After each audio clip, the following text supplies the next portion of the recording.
चर्चा। सत श्री अकाल दोस्तों, मैं दर्शन सिंह दर्शक चर्चा प्रोग्राम लैके हाजिर हाँ। पंजाब के किसानों की आर्थिक हालत लगातार निगरती जा रही है। उन्होंने उत्ते कदे सरकारां दी मार पैंदी है, कदे कुदरत दी मार पैंदी है। केंद्र सरकार ने 3 विवादग्रस्त कानून बनाए, जिस दे कारण किसानों नूं लंबे समय तक संघर्ष करना पिया। वो जित हासिल की, पर उन्हां ते कुदरत दी मार पैनी शुरू हो गई। कदे तां कणक दे उत्ते गड़ेमारी हो जाती है, कदे कपाह नूं चिट्टी सुंडी मार दिंदी है, कदे हुण हड़ आ जाते हैं। हड़ के कारण बहुत वड्डी तबाही हुई है। हड़ एक बार नहीं आए, 2 बार आए। झोने नूं हड़ा के लै गए, दोबारा झोना लाया, फिर दोबारा हड़ आ गए। बड़ा कुछ इस तरीके नाल चल रहा। ते भगवंत मान सरकार वार वार ये कहती है कि किसानों नूं हर तरह का मुआवजा दिता जाऊगा। जेकर किसानों नाल गल करते हैं तो वह दसदे है कि हाले तक मुआवजा कणकां दी बर्बादी का नहीं मिलिया हैगा, ते झोने की बर्बादी का कदों मिलूगा ये कुछ भी पता नहीं है। इस गल करके किसान संघर्ष कर रहे हैं, ते इह संघर्ष के दौरान कदे उन्हां दे डांगा पैंदियां ने, कदे उन्हां दे राह विच अड़िके लाए जाते हैं, कदे उन्हां दी गिरफ्तारियां कीती जांदियां ने। अज आपां इस मुद्दे नूं लैके गलबात कर रहे हैं। गलबात करन दे लई साडे विच मौजूद ने निरपक्ष टिप्पणीकार के तौर पर इतफाक के नाल वो भी किसान ने, सतपाल सिद्धू जी। इस तरीके नाल सिख चिंतक वो भी किसानी नाल जुड़े हुए ने, उपजीत सिंह बराड़, ते नाल साडे किसानां दी जथेबंदियां दे नाल जुड़े हुए संयुक्त किसान मोर्चा के जगजीत सिंह चौहान मौजूद ने। जसविंदर कौर सहूल अकाली दल दे नुमाइंदे ने, वो साडे विच मौजूद ने। इस तरीके दे नाल कांग्रेस के नुमाइंदे टीना चौधरी जी साडे च मौजूद ने। तुहाडा सारिਆਂ ਦਾ स्वागत है। जगजीत चौहान जी, पहला थोड़े कोल आउणे आ, क्योंकि तुसीं किसानां दी जथेबंदियां नाल जुड़े हुए संयुक्त किसान मोर्चा दे तुसीं लीडर हो। जो इस समय संघर्ष चल रहे ने किसानां दे, ते सरकारां दे खिलाफ चल रहे ने, किसानां दी बांह किसान जिहड़ियां सरकारां क्यों नहीं फड़ रही? दर्शक देखो, हमेशा किसानां नूं इन्हां सरकारां ने इग्नोर ही कीता आ, और बड़ी आस सी इस सरकार ते बदलाव की आस सी पूरे पंजाब नूं कि नवां बदल लैके जिहड़ा आऊगी ये सरकार। पर तरासदी की गल ये है कि आ जदों हड़ां की मार हुण दोहरी मार पै गई है, और असीं तां संयुक्त किसान मोर्चे वालों पहला मीटिंग कीती सी, और असीं तां कहा सी कि हाले तक जदों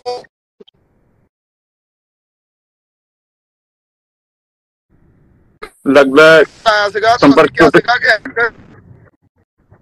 जी जी हाले तक शुरुआत जी आवाज नहीं आ रही जी दर्शक जी? आ गई जी, आ रही है, बोलो जी। हाँ जी हाँ जी, असीं तां कहा सी कि हाले हड़ां की शुरुआत ही हुई है, सो ये मंग नहीं करनी चाहिए। पर फिर भी असीं अल्टीमेटम सरकार नूं दे दिता सी, अगस्त तक जिहड़ा आ वो सरकार कुछ ना कुछ हड़ पीड़तां की मदद करे, उन्हां नूं बनदा मुआवजा देवे। कहण तो भाव आ कि हुण जदों 19 तरीक नूं भी असीं चेतावनी पत्र दे दित्ते है, 19 तरीक नूं भी चेतावनी पत्र इहनूं देते है, बीजेपी के मंत्रियों नूं दे दित्ते है। सो उस तो बाद हुण एक धिर जिहड़ी है साडी पंज जथेबंदियां दी, उन्हां ने चंडीगढ़ दा प्रोग्राम बनाया होया सी, और जदों चंडीगढ़ कूच करन दा प्रोग्राम बनाया ते इकला ही घरां दे विचों उन्हां नूं जेलां च बंद कर दित्ता। लगता चौहान जी चौहान जी इंटरनेट की प्रॉब्लम आ रही है। ठीक है सिद्धू साहब, ਤੁਸੀਂ ਪਿਛਲੇ ਸਮੇਂ ਦੌਰਾਨ ਤੁਸੀਂ ਇਹ ਸਾਰੀ ਐਜੀਟੇਸ਼ਨ ਦੇਖੀ ਹੈ, ਕੇਂਦਰ ਦੇ ਖਿਲਾਫ ਜਿਹੜੀ ਐਜੀਟੇਸ਼ਨ ਹੋਈ ਆ ਉਹ ਵੀ ਤੁਸੀਂ ਦੇਖੀ ਹੈ, ਤੇ ਪੰਜਾਬ ਦੇ ਵਿੱਚ ਮੌਜੂਦਾ ਹਾਲਾਤ ਵੀ ਦੇਖੇ ਨੇ। ਖਾਸ ਤੌਰ ਤੇ ਜਦੋਂ ਭਗਵੰਤ ਮਾਨ ਸਰਕਾਰ ਇਹ ਕਹਿੰਦੀ ਹੈ ਕਿ ਸਾਡੇ ਕੋਲ ਤਾਂ ਬਹੁਤ ਜ਼ਿਆਦਾ ਪੈਸਾ, ਸਾਡਾ ਤਾਂ ਖਜ਼ਾਨਾ ਭਰਿਆ ਪਿਆ ਹੈ, ਅਸੀਂ ਤਾਂ ਹਰ ਜਿਹੜਾ ਕਿਸਾਨਾਂ ਨੂੰ ਜਿਹੜਾ ਹੈਗਾ ਕਿਸਾਨ ਜਿਹੜਾ ਇੱਕ ਦਾਣੇ ਦਾ ਆਪਾਂ ਉਹਨਾਂ ਦਾ ਮੁਆਵਜ਼ਾ ਦੇ ਦਾਂਗੇ, ਅਸੀਂ ਮੁਰਗੀਆਂ ਦਾ ਮੁਆਵਜ਼ਾ ਦੇ ਦਾਂਗੇ, ਬੱਕਰੀਆਂ ਦਾ ਮੁਆਵਜ਼ਾ ਦੇਣਾ। ਜਦੋਂ ਮੁਆਵਜ਼ਾ ਦੇਣ ਦੀ ਗੱਲ ਆਉਂਦੀ ਹੈ ਜਾਂ ਕਿਸਾਨਾਂ ਦੀ ਮੰਗਾਂ ਪੂਰੀਆਂ ਕਰਨ ਦੀ ਗੱਲ ਆਉਂਦੀ ਹੈ ਤਾਂ ਉਸ ਦੇ ਵਿੱਚ ਫਿਰ ਉਹੀ ਖਜ਼ਾਨਾ ਖਾਲੀ, ਟਾਲ ਮਟੋਲ ਇਹੋ ਜਿਹੇ ਕੰਮ ਚੱਲਦੇ ਰਹਿੰਦੇ ਆ। ਹੈਲੋ, ਹਾਂਜੀ ਹਾਂ ਸਿੱਧੂ ਸਾਹਿਬ, ਆਵਾਜ਼ ਚਲੀ ਤੁਹਾਡੀ? ਆ ਰਹੀ ਜੀ, ਆ ਰਹੀ ਹੈ। ਨਹੀਂ ਨਹੀਂ, ਅੱਛਾ, ਗੱਲ ਇਸ ਤਰ੍ਹਾਂ ਹੈ, ਤੁਸੀਂ ਬੜਾ ਇਹ ਮੁੱਦਾ ਉਠਾਇਆ ਹੈ।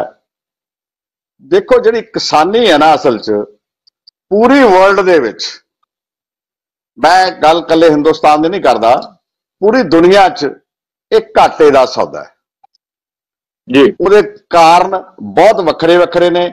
ਜੇ ਮੈਂ ਇੱਕ ਇੱਕ ਕਾਰਨ ਨੂੰ ਗਿਣੂੰਗਾ ਤਾਂ ਉਹ ਬਹੁਤ ਲੰਬਾ ਹੋ ਜਾਊਗਾ। ਬੜੇ ਕਾਰਨ ਨੇ ਉਹਦੇ ਵੀ ਘਾਟੇ ਦਾ ਸੌਦਾ ਕਿਉਂ ਹੈ ਇਹ। ਕਿਉਂਕਿ ਕਿਸਾਨੀ ਦੀ ਜਿਹੜਾ ਸਭ ਤੋਂ ਵੱਡੀ ਜਿਹੜੀ ਚੀਜ਼ ਹੈ, ਜਿਹਨੂੰ ਮੈਂ ਕਹਿੰਦਾ ਉਹ ਜਿਹੜੇ ਕਾਲੇ ਕੋਟ ਟਾਈਆਂ ਲਾ ਕੇ ਬੈਠਦੇ ਨੇ, ਜਿਹੜੇ ਪਾਲਿਸੀਜ਼ ਬਣਾਉਂਦੇ ਨੇ, ਜਿਨ੍ਹਾਂ ਨੂੰ ਕਦੇ ਪਤਾ ਹੀ ਨਹੀਂ, ਏਸੀ ਤੋਂ ਬਾਹਰ ਕਦੇ ਆਏ ਹੀ ਨਹੀਂ, ਉਹਨਾਂ ਨੂੰ ਇਸ ਗੱਲ ਦਾ ਅੰਦਾਜ਼ਾ ਨਹੀਂ ਹੈਗਾ ਕਿ ਕਿਸਾਨੀ ਜਿਹੜੀ ਆ ਉਹ ਇਕੱਲੇ ਕਿਸ ਕਿਸ ਗੱਲ ਕਰਕੇ ਘਾਟੇ ਜਾਂਦੀ ਹੈ। ਉਹਦਾ ਕਾਰਨ ਇਹ ਹੈ ਵੀ ਕਿਸਾਨੀ ਜਿਹੜੀ ਹੈ, ਭਾਵੇਂ ਉਹ ਦੁਨੀਆ ਦੇ ਕਿਸੇ ਕੋਨੇ 'ਚ ਵੀ ਹੋਵੇ, 80% ਤੋਂ ਵੱਧ ਕੁਦਰਤ ਤੇ ਨਿਰਭਰ ਹੈ। ਕੁਦਰਤ ਤੇ ਜੀ ਜੀ, ਜਿਹਦੇ 'ਚ ਕੁਦਰਤ ਵੱਲੋਂ ਪੈਦਾ ਕੀਤੇ ਕੀੜੇ ਮਕੌੜੇ ਵੀ ਆਉਂਦੇ ਨੇ, ਜਿਹਦੇ 'ਚ ਕੁਦਰਤ ਤੋਂ ਪੈਦਾ ਕੀਤੇ ਮੌਸਮ ਵੀ ਆਉਂਦੇ ਨੇ, ਕੁਦਰਤ ਤੋਂ ਪੈਦਾ ਕੀਤੇ ਹੜ੍ਹ ਵੀ ਨੇ, ਕੁਦਰਤ ਤੋਂ ਪੈਦਾ ਕੀਤੀਆਂ ਹੋਰ ਵੀ ਚੀਜ਼ਾਂ ਨੇ। ਉਹ ਸਾਰੀਆਂ ਚੀਜ਼ਾਂ ਜਿਹੜੀਆਂ ਨੇ ਉਹਨਾਂ ਦੀ ਮਾਰ ਚੱਲਦਾ ਕਿਸਾਨ, ਔਰ ਉਸ ਜਿਹੜੀ ਮਾਰ ਪੈਂਦੀ ਆ ਉਹਨੂੰ, ਉਸ ਮਾਰ ਦਾ ਹੱਲ ਕਰਨ ਵਾਸਤੇ ਸਰਕਾਰਾਂ ਜਿਹੜੀਆਂ ਨੇ ਉਹ ਆਪਣੇ ਹੱਥ ਪਿੱਛੇ ਖਿੱਚਦੀਆਂ ਆਈਆਂ ਤੇ ਖਿੱਚਦੀਆਂ ਰਹਿਣਗੀਆਂ। ਇੱਕ ਤਾਂ ਇਹ ਫੈਕਟਰ ਹੈਗਾ ਜਿਹੜੇ ਮੈਂ ਗੱਲ ਕਰ ਰਿਹਾ। ਦੂਸਰਾ ਫੈਕਟਰ ਇਹ 'ਚ ਹੈ ਕਿ ਸਾਡੇ ਕੋਲੇ ਕਿਸਾਨ ਜਿਹੜੇ ਨੇ, ਜਿਹੜੇ ਕਿਸਾਨੀ ਦਾ ਉਹ ਹੈ, ਇਹਦੇ 'ਚ ਸਾਇੰਸ ਨੇ ਵੀ ਕਾਫੀ ਵੱਡਾ ਰੋਲ ਅਪਣਾਇਆ। ਬਹੁਤ ਵੱਡਾ ਰੋਲ ਹੈ ਕਿਸਾਨੀ 'ਚ ਸਾਇੰਸ ਦਾ। ਸਾਇੰਸ ਨੇ ਸਾਨੂੰ ਬੜੀਆਂ ਵੈਰਾਈਟੀਜ਼ ਦਿੱਤੀਆਂ, ਸਾਡੇ ਜਿਹੜੇ ਐਗਰੀਕਲਚਰ ਐਕਸਪਰਟਸ ਨੇ ਦਿੱਤੀਆਂ। ਉਹ ਵੈਰਾਈਟੀਜ਼ ਜਿਹੜੀਆਂ ਨੇ ਉਹਨਾਂ ਦੇ ਵਿੱਚ ਜਿਹੜੇ ਜੀਨਸ ਨੇ ਉਹ ਕੁਝ ਦੇਰ ਬਾਅਦ ਫੇਲ ਹੋਣੇ ਸ਼ੁਰੂ ਹੋ ਜਾਂਦੇ ਨੇ, ਔਰ ਜਦੋਂ ਫੇਲ ਹੋਣ ਲੱਗਦੇ ਨੇ ਤੇ ਫਿਰ ਫਸਲਾਂ ਫੇਲ ਹੋਣ ਲੱਗਦੀਆਂ ਨੇ ਤੇ ਕਿਸਾਨ ਉੱਥੇ ਵੀ ਮਾਰ ਖਾਂਦਾ। ਉਸ ਤੋਂ ਅਗਲੀ ਗੱਲ, ਕਿਸਾਨ ਨੂੰ ਮਾਰ ਪਾਉਣ ਵਾਸਤੇ ਸਾਡੀ ਪੈਸਟੀਸਾਈਡ ਵੀ ਹੈਗੀ ਹੈ ਜਿਹੜੀ ਅਸੀਂ ਯੂਜ਼ ਕਰਨੀ ਹੈ। ਉਹ ਪੈਸਟੀਸਾਈਡ ਵੀ ਡੁਪਲੀਕੇਟ ਆਉਂਦੀ ਹੈ ਕਈ ਵਾਰੀ, ਉਹ ਵੀ ਮਾਰ ਪਾਉਂਦੀ ਹੈ। ਉਸ ਤੋਂ ਅਗਲੀ ਗੱਲ, ਸਾਡੀ ਜਿਹੜੀ ਖਾਦ ਬਣਦੀ ਹੈ, ਜਿਹੜੀ ਖਾਦ ਤੇ ਸਾਨੂੰ ਲਾਤਾ ਗਿਆ ਹੁਣ, ਜਿਨ੍ਹਾਂ 'ਚ ਚਾਹੇ ਉਹ ਯੂਰੀਆ, ਚਾਹੇ ਉਹ ਹੋਰ ਖਾਦਾਂ, ਫਾਸਫੋਰਸ ਆ, ਬੜੀਆਂ ਖਾਦਾਂ ਨੇ। ਮੈਂ ਸਾਰੀਆਂ ਨੂੰ ਗਿਣੂੰਗਾ ਤੇ ਕਈਆਂ ਨੂੰ ਸਮਝ ਵੀ ਨਹੀਂ ਆਉਣੀ, ਸਾਡੇ ਜ਼ਿਮੀਂਦਾਰ ਭਰਾ ਤਾਂ ਸਮਝ ਲੈਣਗੇ। ਉਹ ਜਿਹੜੀਆਂ ਖਾਦਾਂ ਨੇ ਉਹਨਾਂ ਦੇ ਵਿੱਚ ਵੀ ਜਿਹੜੀ ਪੋਟੈਂਸੀ ਚਾਹੀਦੀ ਹੈ, ਉਹ ਪੋਟੈਂਸੀ ਵੀ ਘੱਟ ਵੱਧ ਜਾਂਦੀ ਹੈ। ਉਹ ਇੱਕ ਹੋਰ ਮਾਰ ਹੈ। ਸੋ ਇਹ ਸਾਰੀਆਂ ਮਾਰਾਂ ਝੱਲਣ ਦੇ ਬਾਵਜੂਦ ਕਿਸਾਨ ਫਿਰ ਸੰਘਰਸ਼ ਕਰ ਰਿਹਾ। ਇੱਥੇ ਕੀ ਹੈ ਵੀ ਕਿਸਾਨੀ ਨੂੰ ਜਿਹੜੇ ਚਸ਼ਮੇ ਨਾਲ ਦੇਖਿਆ ਜਾਂਦਾ ਹੈ, ਉਹ ਚਸ਼ਮਾ ਇੱਕ ਅਜੀਬ ਕਿਸਮ ਦਾ ਚਸ਼ਮਾ ਹੈ। ਜਦੋਂ ਤਾਂ ਇਹਨਾਂ ਨੇ ਜਿਹੜੇ ਪੋਲੀਟੀਸ਼ੀਅਨ ਕਹਿ ਲਓ ਜਾਂ ਸਾਡੇ ਬਿਊਰੋਕਰੇਟਸ ਕਹਿ ਲਓ ਜਾਂ ਸਾਡੇ ਐਕਸਪਰਟਸ ਕਹਿ ਲਓ, ਜਦੋਂ ਤਾਂ ਉਹ ਦੇਖਦੇ ਨੇ ਇੰਡਸਟਰੀ ਵੱਲੋਂ ਉਹ ਚਸ਼ਮਾ, ਤਾਂ ਉਹ ਚਸ਼ਮੇ ਦਾ ਰੰਗ ਬੜਾ ਗ੍ਰੀਨ ਹੈ, ਬੜਾ ਉਹਨਾਂ ਨੂੰ ਹਰਾ ਦਿਸਦਾ ਉਧਰ ਨੂੰ। ਉਧਰ ਫਿਰ ਉਹ ਕਰੋੜਾਂ ਅਰਬਾਂ ਰੁਪਏ ਦੀ ਰੇਟ ਦਿੰਦੇ ਨੇ। ਦੇਖੋ ਜੀ, ਇੰਡਸਟਰੀ ਦਾ ਉਠਾਉਣਾ ਬਹੁਤ ਜ਼ਰੂਰੀ ਹੈ।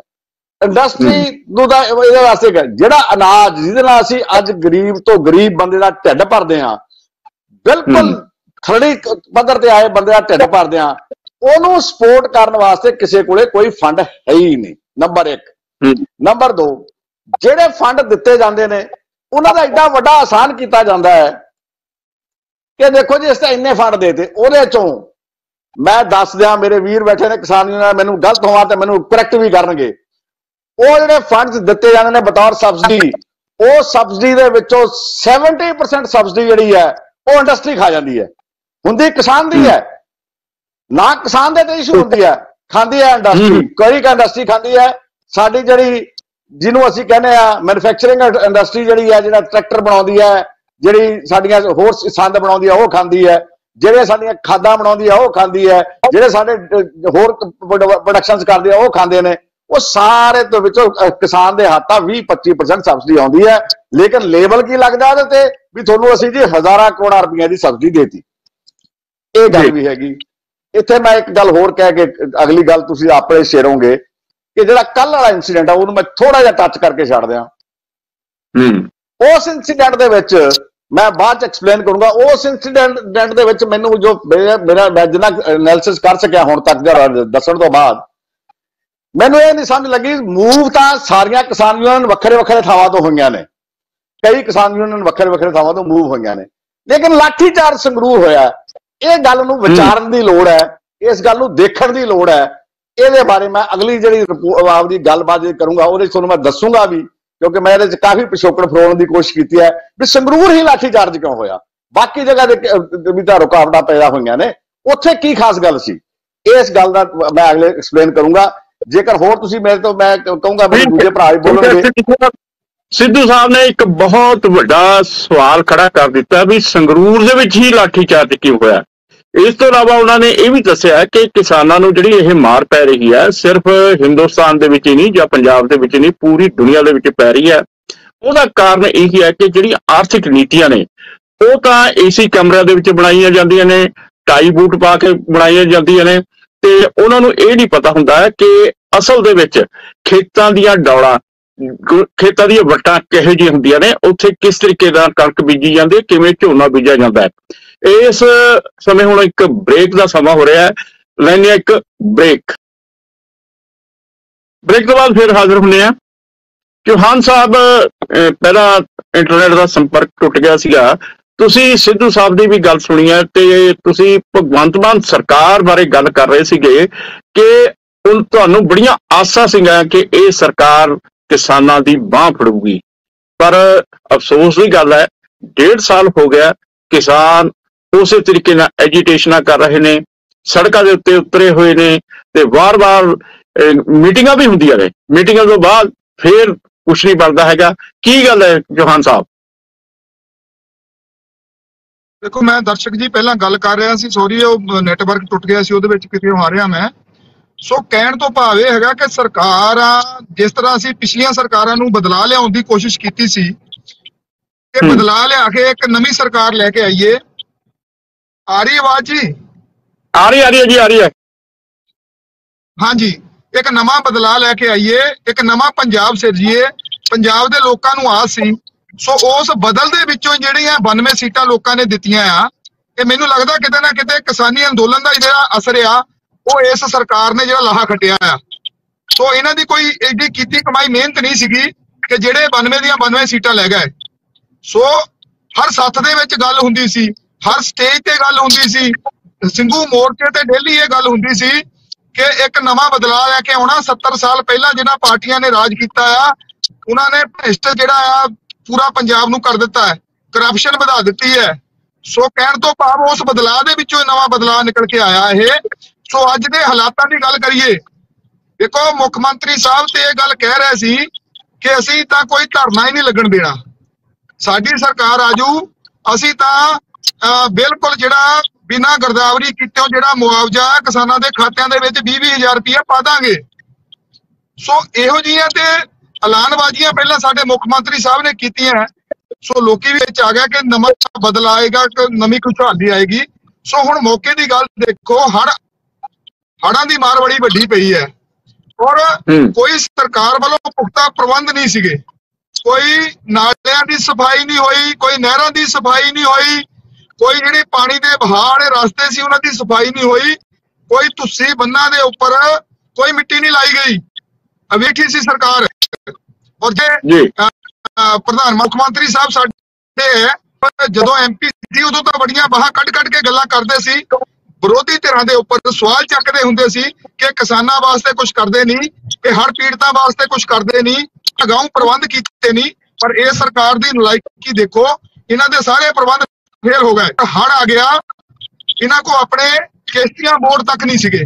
ਸੋ ਸਮਾਜ ਸੇਵੀ ਸੰਸਥਾਵਾਂ ਨੇ ਜਿਹੜਾ ਦੇਖੋ ਪਹਿਲ ਕਦਮੀ ਕੀਤੀ ਹੈ, ਪਿੰਡਾਂ ਦੇ ਲੋਕਾਂ ਨੇ ਪਹਿਲ ਕਦਮੀ ਕੀਤੀ ਹੈ। ਸੋ ਇਸ ਪਾਣੀ ਦੇ ਵਹਾਅ ਦੇ ਨਾਲ ਜਿਹੜੇ ਹੜ੍ਹ ਪੀੜਤ ਲੋਕਾਂ ਦੀ ਮਦਦ ਕਰਕੇ ਜਿਹੜਾ ਇਸ ਮਾਰ ਨੂੰ ਨਜਿੱਠਣ ਕਰ ਰਹੇ ਆ। ਪਰ ਪੰਜਾਬ ਸਰਕਾਰ ਕਿਤੇ ਨਾ ਕਿਤੇ ਇੱਥੇ ਵੀ ਫੇਲ ਹੁੰਦੀ ਦਿਖੀ ਹੈ। ਸੋ ਜੇ ਗੱਲ ਕਰੀਏ ਜੀ, ਦੇਖੋ ਸਾਡੀਆਂ ਕਿਸਾਨ ਜਥੇਬੰਦੀਆਂ ਤੇ ਸਿਰਫ ਅਸੀਂ ਇੰਨਾ ਹੀ ਕਹਿ ਰਹੇ ਕਿ ਸਾਨੂੰ ਮੁਆਵਜ਼ਾ ਦੇ ਦਿਓ, ਕਿਉਂਕਿ ਦੋਹਰੀ ਤੇਰੀ ਪੈ ਗਈ ਆ ਕਿਸਾਨਾਂ ਨੂੰ। 2-2 3-3 ਵਾਰ ਝੋਨਾ ਲਾ ਲਿਆ। ਸੋ ਮੰਗ ਤੇ ਸਿਰਫ ਅਸੀਂ ਇਹੀ ਕਰ ਰਹੇ ਕਿ 50,000 ਰੁਪਇਆ ਜਿਹੜਾ ਆ ਪ੍ਰਤੀ ਕਿੱਲੇ ਦਾ ਜਿਹੜਾ ਪੰਜਾਬ ਸਰਕਾਰ ਦੇਵੇ।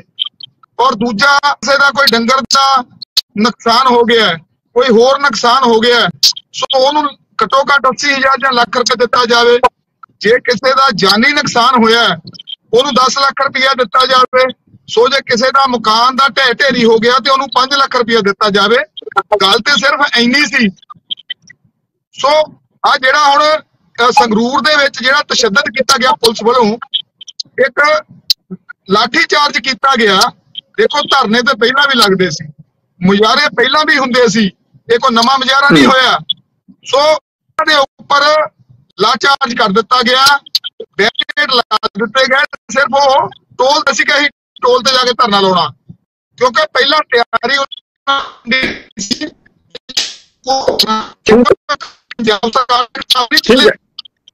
ਠੀਕ ਹੈ ਜੀ ਬਰਾੜ ਸਾਹਿਬ, ਕਿਉਂਕਿ ਟਰਾਇਆ ਸਾਡੇ ਕੋਲ। ਬਰਾੜ ਸਾਹਿਬ, ਤੁਸੀਂ ਚੌਹਾਨ ਸਾਹਿਬ ਦੀ ਗੱਲ ਸੁਣੀ ਹੈ ਤੇ ਸਿੱਧੂ ਸਾਹਿਬ ਦੀ ਵੀ ਗੱਲ ਸੁਣੀ ਹੈ, ਤੇ ਆਖਿਰਕਾਰ ਜਿਹੜੇ ਕਿਸਾਨ ਕਿਉਂ ਮਜਬੂਰ ਹੋ ਰਹੇ ਨੇ ਲਗਾਤਾਰ ਐਜੀਟੇਸ਼ਨ ਕਰਨ ਵਾਸਤੇ, ਸੰਘਰਸ਼ ਕਰਨ ਵਾਸਤੇ? ਦੇਖੋ ਦਰਸ਼ਕ ਜੀ, ਸਰਦਾਰ ਸਤਪਾਲ ਸਿੰਘ ਸਿੱਧੂ ਜੀ ਨੇ ਜਿਹੜੀ ਗੱਲ ਕੀਤੀ ਵੀ ਇਹ ਅੰਤਰਰਾਸ਼ਟਰੀ ਪੱਧਰ ਦੀਆਂ ਕਿਸਾਨਾਂ ਦੇ ਜਿਹੜੀਆਂ ਸਮੱਸਿਆਵਾਂ ਚੱਲ ਰਹੀਆਂ, ਬਿਲਕੁਲ ਸਹੀ ਆ। ਕਿਉਂਕਿ ਨਿਊ ਵਰਲਡ ਆਰਡਰ ਦੀ ਨੀਤੀ ਦੇ ਤਹਿਤ ਤੇ ਗੈਟ ਸਮਝੌਤੇ ਦੇ ਤਹਿਤ ਕਿਸਾਨਾਂ ਨੂੰ ਵੱਡੇ ਵੱਡੇ ਕਾਰਪੋਰੇਟ ਘਰਾਣਿਆਂ ਦੇ ਥੱਲੇ ਲਾਉਣ ਦੀ ਭਰਪੂਰ ਕੋਸ਼ਿਸ਼ਾਂ ਹੋ ਰਹੀਆਂ ਵੱਡੇ ਵੱਡੇ ਕਾਰਪੋਰੇਟਾਂ ਵੱਲੋਂ ਸਰਕਾਰਾਂ ਦੀਆਂ ਸਹਾਇਤਾ ਤਹਿਤ। ਤੇ ਇਹਦੇ ਲਈ ਕਿਸੇ ਸਮੇਂ 1992 ਦੇ ਵਿੱਚ ਬੋਲੀਵੀਆ ਦੇ ਵਿੱਚ ਬਹੁਤ ਭਾਰੀ ਇਕੱਠ ਹੋਇਆ, ਜਿਹਦੇ 'ਚ ਇਹ ਗੱਲ ਦੇ ਬਾਰੇ ਤੈਅ ਕੀਤਾ ਗਿਆ ਵੀ ਕਿਸ ਤਰ੍ਹਾਂ ਜਿਹੜਾ ਕਿਸਾਨਾਂ ਨੂੰ ਵਪਾਰੀ ਵਰਗ ਦੀਆਂ ਜਿਹੜੀਆਂ ਨੀਤੀਆਂ ਜਿਹਦੇ ਤਹਿਤ ਉਹ ਕਿਸਾਨੀ ਤੇ ਕਬਜ਼ਾ ਕਰਨਾ ਚਾਹੁੰਦੇ ਆ ਉਹ ਤੋਂ ਬਚਾਇਆ ਜਾਵੇ। ਤੇ 2018 ਦੇ ਵਿੱਚ 141 ਦੇਸ਼ਾਂ ਨਾਲ ਭਾਰਤ ਨੇ ਸਹੁੰ ਚੱਕੀ ਵੀ ਅਸੀਂ ਜਿਹੜੀਆਂ ਅੰਤਰਰਾਸ਼ਟਰੀ ਪੱਧਰ ਤੇ ਜਿਹੜੀਆਂ ਵਰਲਡ ਬੈਂਕ ਦੀਆਂ ਗੈਟ ਸਮਝੌਤੇ ਦੀਆਂ ਨੀਤੀਆਂ ਤਹਿਤ ਭਾਰਤ ਦੇ ਕਿਸਾਨ ਨੂੰ ਬਚਾਉਣ ਦੇ ਲਈ ਅਸੀਂ ਹਰ ਸੰਭਵ ਕੋਸ਼ਿਸ਼ ਕਰਾਂਗੇ। ਪਰ ਉਹ ਤੇ ਉਲਟ ਹੋ ਰਿਹਾ ਹੈ। ਤੁਹਾਡੇ ਸਾਹਮਣੇ ਪਿੱਛੇ ਕੁਝ ਸਮੇਂ ਹੋਈ ਜਿਸ ਤਰ੍ਹਾਂ ਕੇਂਦਰ ਦੀ ਸਰਕਾਰ ਨੇ 3 ਬਿੱਲ ਲਿਆ ਕੇ ਕਾਰਪੋਰੇਟ ਘਰਾਣਿਆਂ ਨੂੰ ਜ਼ਮੀਨਾਂ ਹਥਿਆਉਣ ਦੀ ਕੋਸ਼ਿਸ਼ ਕੀਤੀ ਸੀ, ਮੰਡੀਕਰਨ ਖਤਮ ਕਰਨ ਬਾਰੇ, ਕਿਸਾਨਾਂ ਦੀ ਜ਼ਮੀਨਾਂ ਖੋਹਣ ਬਾਰੇ, ਉਹ ਤੁਹਾਡੇ ਸਭ ਦੇ ਸਾਹਮਣੇ ਆ। ਤੇ ਅਜੇ ਤੱਕ ਉਸੇ ਮੁਹਿੰਮ ਦੇ ਤਹਿਤ ਇਹ ਸਾਰਾ ਸਿਸਟਮ ਚੱਲ ਰਿਹਾ। ਇਹ ਵੀ ਗੱਲ ਬਿਲਕੁਲ ਸਹੀ ਆ ਵੀ ਕਿਸਾਨਾਂ ਦੀਆਂ ਜਿਹੜੀਆਂ ਨੀਤੀਆਂ ਕਿਸਾਨਾਂ ਦੀ ਭਲਾਈ ਦੀ, ਕਿਸਾਨ ਨਹੀਂ ਬਣਾਉਂਦੇ, ਇਹ ਉਹ ਲੋਕ ਬਣਾਉਂਦੇ ਆ ਜਿਨ੍ਹਾਂ ਨੂੰ ਕਿਸਾਨੀ ਦੇ ਬਾਰੇ ਕੋਈ ਇਲਮ ਨਹੀਂ, ਜਿਹੜੇ ਕਦੇ ਖੇਤ 'ਚ ਜਾ ਕੇ ਬੜੇ ਨਹੀਂ, ਤੇ ਉਹਨਾਂ ਨੂੰ ਸਮੱਸਿਆਵਾਂ ਦਾ ਕੀ ਇਲਮ ਆ। ਵੱਡੇ ਵੱਡੇ ਵਪਾਰੀਆਂ ਦਾ, ਵੱਡੇ ਵੱਡੇ ਟਾਟਾ ਬਿਰਲਿਆਂ, ਦਾਨੀਆਂ ਬਾਨੀਆਂ ਦੇ ਕਰੋੜਾਂ ਰੁਪਏ ਦੇ ਕਰਜ਼ੇ ਮਾਫ ਹੋ ਜਾਂਦੇ ਹਨ, ਪਰ ਕਦੇ ਗਰੀਬ ਕਿਸਾਨ ਦਾ ਕਰਜ਼ਾ ਮਾਫ ਨਹੀਂ ਹੁੰਦਾ। ਜੇ ਉਹਦਾ ਥੋੜਾ ਬਹੁਤਾ ਮੱਝ ਦਾ ਵੀ ਲੋਨ ਲੱਗਿਆ ਹੁੰਦਾ ਤਾਂ ਬੈਂਕ ਵਾਲੇ ਉਹਦਾ ਟਿਕਣਾ ਔਖਾ ਕਰ ਦਿੰਦੇ ਆ। ਤੇ ਤੁਸੀਂ ਦੇਖੋ ਜਦੋਂ ਹਰਾ ਇਨਕਲਾਬ ਨਹੀਂ ਆਇਆ ਸੀਗਾ ਤਾਂ ਉਸ ਸਮੇਂ ਕਿਸਾਨ ਸੁਖੀ ਸੀਗਾ, ਜਦ ਬੈਲਾਂ ਨਾਲ ਖੇਤੀ ਕਰਦਾ ਸੀਗਾ, ਨੈਚੁਰਲ ਤਰੀਕੇ ਗੱਲ ਕਰਦਾ ਸੀਗਾ, ਕਦੇ ਕਿਸੇ ਕਿਸਾਨ ਨੇ ਖੁਦਕੁਸ਼ੀ ਨਹੀਂ ਕੀਤੀ ਸੀਗੀ। ਪਰ ਜਿਉਂ ਹੀ ਹਰਾ ਇਨਕਲਾਬ ਆਇਆ ਸਾਡੀ ਜ਼ਮੀਨਾਂ ਦਾ ਵੀ ਨਾਸ਼ ਹੋਇਆ, ਪ੍ਰਦੂਸ਼ਣ ਵੀ ਵਧਿਆ, ਵਾਯੂ ਪ੍ਰਦੂਸ਼ਣ ਵੀ ਵਧਿਆ, ਮਿੱਟੀ ਪ੍ਰਦੂਸ਼ਣ ਵੀ ਵਧਿਆ, ਤੇ ਲੋਕਾਂ 'ਚ ਬਿਮਾਰੀਆਂ ਵੀ ਵਧੀਆਂ, ਰੇਹ ਦੀਆਂ ਸਮੱਸਿਆਵਾਂ, ਤੇ ਲੋਕ ਖੁਦਕੁਸ਼ੀਆਂ ਦੇ ਰਾਹ ਤੇ ਪੈ ਗਏ। ਤੇ ਇਸ ਤਰ੍ਹਾਂ ਹਰੇਕ ਸਰਕਾਰ ਕਰ ਰਹੀ ਆ। ਇਹ ਭਗਵਾਨ ਸਿੰਘ ਮਾਨ ਜਿਹੜਾ ਕਹਿੰਦਾ ਸੀਗਾ ਮਗਦਾ ਰਹੀ ਸੂਰਜਾ ਕਮੀਆਂ ਦੇ ਵਿਹੜੇ, ਅਜਿਹੇ ਗੀਤ ਗਾਇਆ ਕਰਦਾ ਸੀਗਾ ਸਟੇਜਾਂ ਤੇ ਅਸੀਂ ਸੋਚਦੇ ਸੀਗੇ ਵੀ ਜਦੋਂ ਇਹਦੀ ਸਰਕਾਰ ਆ ਗਈ ਤਾਂ ਕਮੀਆਂ ਦੇ ਵਿਹੜੇ ਤਾਂ ਰਸ਼ਨਾਊਗਾ ਹੀ, ਤੇ ਨਾਲ ਹੀ ਜਿਹੜਾ ਕਿਸਾਨੀ ਵਰਗ ਆ ਜਿਹੜਾ ਕਿ ਇਸ ਦੁੱਖ ਤਕਲੀਫ ਚੋਂ ਲੰਘ ਰਿਹਾ ਉਹਨੂੰ ਵੀ ਰਸ਼ਨਾਊਗਾ। ਪਰ ਇਹ ਭੁੱਲ ਗਏ। ਹਾਲਾਂਕਿ 2-2 ਹੜ ਨਹੀਂ 3-3 ਹੜ ਹੈ, ਲੋਕਾਂ ਨੂੰ 2-2 ਵਾਰ ਜੀਰੀਆਂ ਲਾਣੀਆਂ ਪਈਆਂ, ਕਈ ਥਾਂ ਤੇ 3-3 ਵਾਰ, ਕਿਸੇ ਦੀ ਕੋਈ ਗਰਦੌਰੀ ਨਹੀਂ। ਅੱਜੇ ਮੈਂ ਪਟਵਾਰੀਆਂ ਦੇ ਨਾਲ ਗੱਲ ਕੀਤੀ ਆ ਵੀ ਕੀ ਸਿਸਟਮ ਚੱਲ ਰਿਹਾ, ਉਹ ਕਹਿੰਦਾ ਜਿਹੜਾ ਪਹਿਲਾਂ ਕਣਕ ਦਾ ਖਰਾਬਾ ਸੀਗਾ ਉਹ ਵੀ ਪੂਰਾ ਨਹੀਂ ਮਿਲਿਆ, ਤੇ ਆ ਜੀਰੀਆਂ ਦੀ ਅਜੇ ਤੱਕ ਕੋਈ ਵੀ ਕਿਸੇ ਕਿਸਮ ਦੀ ਸੂਚਨਾ ਨਹੀਂ ਦਿੱਤੀ ਗਈ, ਜਦੋਂ ਕਿ ਪੰਜਾਬ ਦੇ ਵਿੱਚ ਹਾਹਾਕਾਰ ਮਚੀ ਹੋਈ ਆ। ਤੇ ਸਾਡੇ ਮੁੱਖ ਮੰਤਰੀ ਸਾਹਿਬ ਕਹਿੰਦੇ ਆ ਮੁਰਗੀ ਦਾ ਵੀ ਦਵਾਂਗੇ, ਬੱਕਰੀ ਦਾ ਵੀ ਦਵਾਂਗੇ, ਮੱਝ ਦਾ ਵੀ। ਲੋਕਾਂ ਦੇ ਮੱਝਾਂ ਦਾ ਵੀ ਨੁਕਸਾਨ ਹੋ ਗਿਆ, ਲੋਕਾਂ ਦਾ ਜੀਆਂ ਦਾ ਵੀ ਨੁਕਸਾਨ ਹੋ ਗਿਆ, ਲੋਕਾਂ ਦਾ ਘਰਾਂ ਦਾ ਵੀ ਨੁਕਸਾਨ ਹੋ ਗਿਆ ਤੇ ਕੋਈ ਨਹੀਂ। ਤੇ ਜਦੋਂ ਕਿਸਾਨ ਆਪਣੇ ਮੁਆਵਜ਼ੇ ਦੇ ਲਈ ਸੜਕਾਂ ਤੇ ਆਨੇ ਆ, ਮਜ਼ਦੂਰ ਸੜਕਾਂ ਤੇ ਆਨੇ ਆ, ਤਾਂ ਉਹਨਾਂ ਨਾਲ ਕਿਸ ਤਰ੍ਹਾਂ ਡਿਕਟੇਟਰ ਆਣਾ, ਜਿਵੇਂ ਉਹ ਭਾਰਤ ਦੇ ਵਾਸੀ ਨਹੀਂ ਹੈ, ਜਿਵੇਂ ਲਾਠੀ ਚਾਰਜ ਕੀਤਾ ਗਿਆ, ਜਿਵੇਂ ਉਹਨਾਂ ਦੀਆਂ ਗਰੀਬਾਂ ਦੀਆਂ ਲੱਤਾਂ ਬਾਹਾਂ ਤੋੜੀਆਂ ਜਾਂਦੀਆਂ, ਕਿਵੇਂ ਫੜ ਕੇ ਪਰਚੇ ਦਰਜ ਕੀਤੇ ਜਾਂਦੇ ਆ ਤੇ ਉਹਨਾਂ ਨੂੰ ਆਪਣੀ ਹੀ ਰਾਜਧਾਨੀ ਦੇ ਵਿੱਚ ਪਹੁੰਚਣ ਤੋਂ ਰੋਕਿਆ ਜਾਂਦਾ। ਤੁਹਾਡੇ ਸਭ ਦੇ ਸਾਹਮਣੇ ਆ, ਇਹ ਬਹੁਤ ਹੀ ਡਰੈਕੋਨੀਅਨ ਕਾਨੂੰਨ ਲਾ ਕੇ ਕਿਸਾਨੀ ਅੰਦੋਲਨ ਦਬਾਉਣ ਦੀ ਕੋਸ਼ਿਸ਼ ਕਰ ਰਹੇ ਹਨ ਤੇ ਦੂਜੇ ਪਾਸੇ ਅੰਬਾਨੀ ਅਦਾਨੀ ਨੂੰ ਹੋਰ ਖੋ ਕੇ ਵੱਡੇ। ਟੀਨਾ ਚੌਧਰੀ ਜੀ ਸਾਡੇ ਵਿੱਚ ਕਾਂਗਰਸ ਤੋਂ ਮੌਜੂਦ ਨੇ।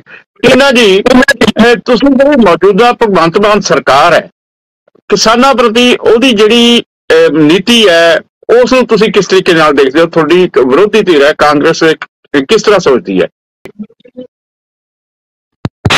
ਹਾਂਜੀ ਆ ਰਹੀ ਹੈ। ਹਾਂਜੀ ਬੋਲੋ ਜੀ। ਸਰ, ਜਦੋਂ ਦੀ ਆਮ ਆਦਮੀ ਪਾਰਟੀ ਦੀ ਸਰਕਾਰ ਪੰਜਾਬ ਦੇ ਵਿੱਚ ਬਣ ਕੇ ਆਈ ਹੈ, ਉਸ ਦਿਨ ਤੋਂ ਲੈ ਕੇ ਹੁਣ ਤੱਕ ਪਿਛਲੇ 1.5 ਸਾਲ ਤੋਂ ਜੋ ਆਮ ਆਦਮੀ ਪਾਰਟੀ ਦੀ ਸਰਕਾਰ ਨੇ ਜੋ ਲੋਕਾਂ ਦੇ ਨਾਲ ਵਾਅਦੇ ਕੀਤੇ ਸੀ, ਉਹ ਹਰ ਵਾਅਦਿਆਂ ਤੋਂ ਜਿਹੜਾ ਦੇਖਿਆ ਜਾਏ ਤੇ ਕੋਈ ਵੀ ਸਕਸੈਸਫੁਲੀ ਢੰਗ ਦੇ ਨਾਲ ਪੰਜਾਬ ਦੇ ਵਿੱਚ ਕੰਮ ਨਹੀਂ ਕਰ ਪਾ ਰਹੀ। ਅੱਜ ਸ਼ਾਇਦ ਆਮ ਆਦਮੀ ਪਾਰਟੀ ਦੇ ਇੱਥੇ ਨੁਮਾਇੰਦੇ ਇੱਥੇ ਹੁੰਦੇ ਤੇ ਸ਼ਾਇਦ ਇਸੇ ਲਈ ਨਹੀਂ ਅੱਜ ਇੱਥੇ ਆਏ ਕਿਉਂਕਿ ਉਹਨਾਂ ਕੋਲ ਜਵਾਬ ਕੋਈ ਨਹੀਂ ਹੈਗਾ।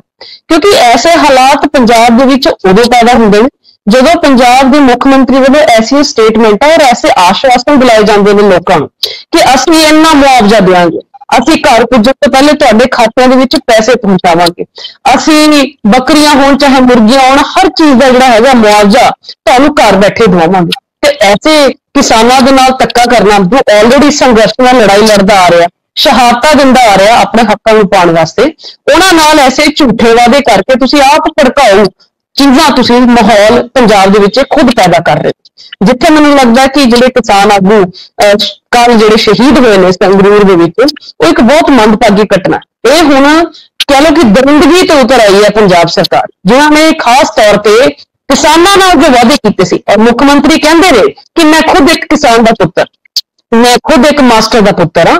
ਔਰ ਅੱਜ ਦੋਨੋਂ ਹੀ ਵਰਗ ਦੇਖੇ ਜਾਣ, ਕਿਸਾਨਾਂ ਨੂੰ ਵੀ ਲਾਠੀਆਂ ਨਾਲ ਕੁੱਟਿਆ ਜਾ ਰਿਹਾ ਔਰ ਮਾਸਟਰਾਂ ਨੂੰ ਵੀ, ਜਿੰਨੇ ਜਿਹੜੇ ਹੈਗੇ ਨੇ ਸਾਡੇ ਪੰਜਾਬ ਦੇ, ਉਹਨਾਂ ਨੂੰ ਵੀ ਲਾਠੀਆਂ ਨਾਲ ਕੁੱਟਿਆ ਜਾ ਰਿਹਾ। ਸੋ ਕਹਿਣ ਦਾ ਭਾਵ ਇਹ ਹੈਗਾ ਕਿ ਪੰਜਾਬ ਦੇ ਵਿੱਚ ਐਸੇ ਮੁੱਖ ਮੰਤਰੀ ਹੋਣੇ ਸਾਡੇ ਲਈ ਕਿੰਨੇ ਹਾਨੀਕਾਰਕ ਸਾਬਤ ਹੋ ਸਕਦੇ ਨੇ ਕਿ ਲੋਕਾਂ ਦੇ ਵਿੱਚ ਐਸੀਆਂ ਸਟੇਟਮੈਂਟਾਂ ਦੇਣੀਆਂ ਜਿੱਥੇ ਤੁਸੀਂ ਖੁਦ ਭੜਕਾਓ ਭਾਸ਼ਣ ਦੇ ਕੇ ਲੋਕਾਂ ਨੂੰ ਤੁਸੀਂ ਉਤਸ਼ਾਹਿਤ ਕਰਨਾ ਕਿ ਅਸੀਂ ਇਹ ਕੁਝ ਕਰ ਦਿਆਂਗੇ, ਅਸੀਂ ਬਾਕੀ ਸਰਕਾਰਾਂ ਵਰਗੇ ਨਹੀਂ ਹੈਗੇ। ਤੁਸੀਂ ਤਾਂ ਬਾਕੀ ਸਰਕਾਰਾਂ ਦੇ ਵਰਗੇ 10% ਵੀ ਇੰਨੀ ਭੂਮਿਕਾ ਨਹੀਂ ਨਿਭਾ ਪਾਏ।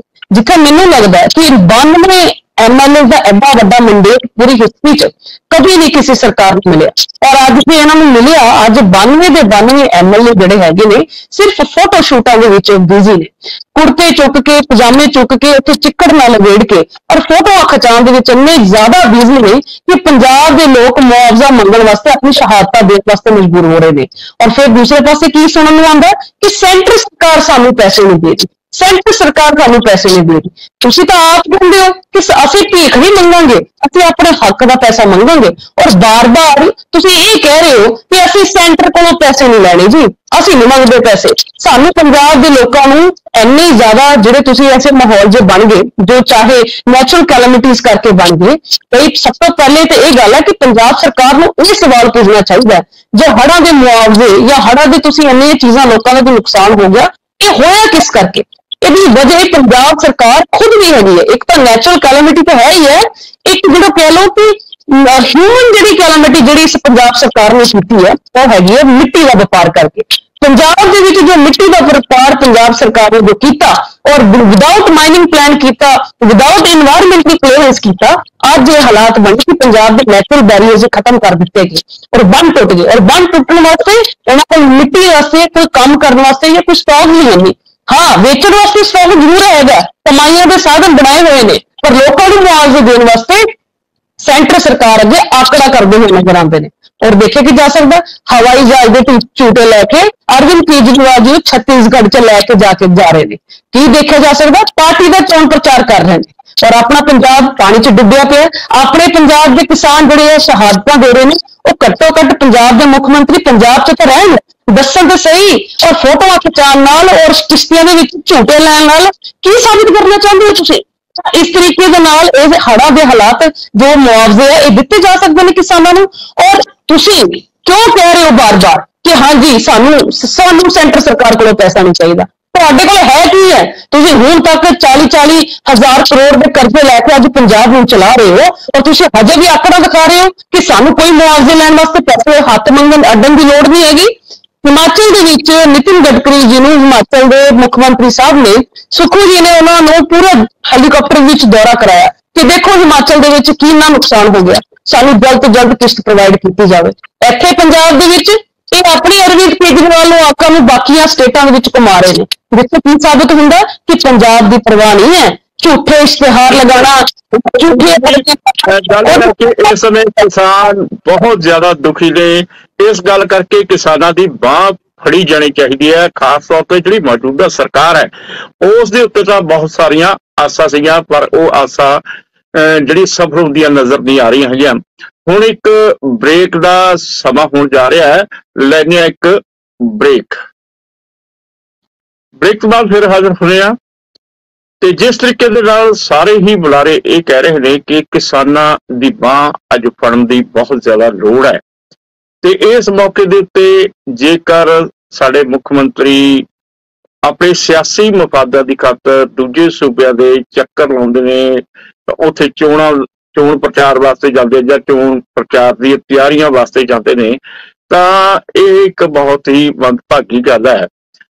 चौहान साहब ते जेकर सरकार हुण बनदियां मंगां नहीं मनती तां किसान जथेबंदियां सारियां इकट्ठियां होके संघर्ष करनगियां कि इस तरीके दे नाल अलग थलग कोई जथेबंदी किसी पासे हो, कोई जथेबंदी किसी पासे हो, अपना अपना संघर्ष चलाउणगे।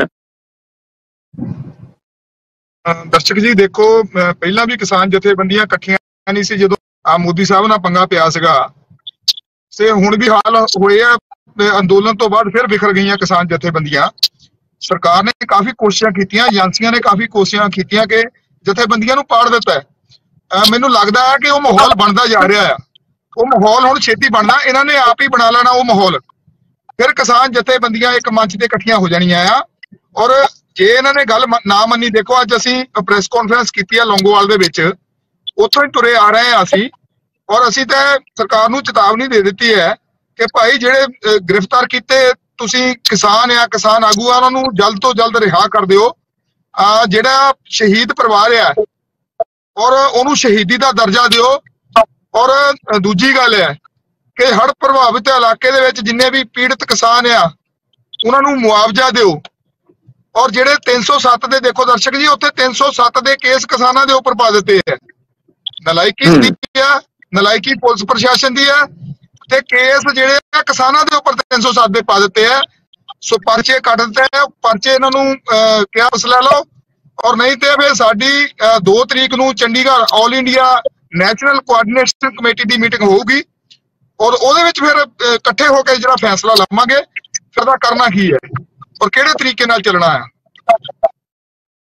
ठीक है, चौहान साहब एक तरह की चेतावनी दे रहे हैं मौजूदा सरकार नूं कि जेकर ये सरकार किसानों के पक्ष दे विच कोई फैसला नहीं लैंदी तां एक बार फिर साझे मोर्चे की तरह जिस तरीके नाल मोदी सरकार दे नाल टक्कर लई सी तां इह जथेबंदियां भी एकजुट हो जाणगीआं।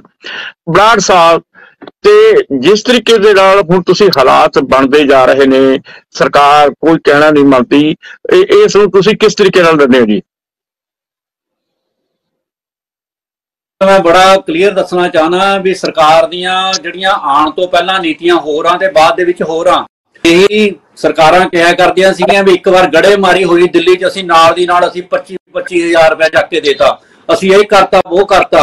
ते मैं बड़ा हैरान हुन्ना भी ये पंजाब दे विच इन्ना नुकसान हो रहा वो हो रहा, ते जिहड़ी कहंदे सीगे आलोचना करया करदे सीगे भी इत्थे मुलाजमां ते लाठी चार्ज हो रहा ते किसानां ते हो रहा है।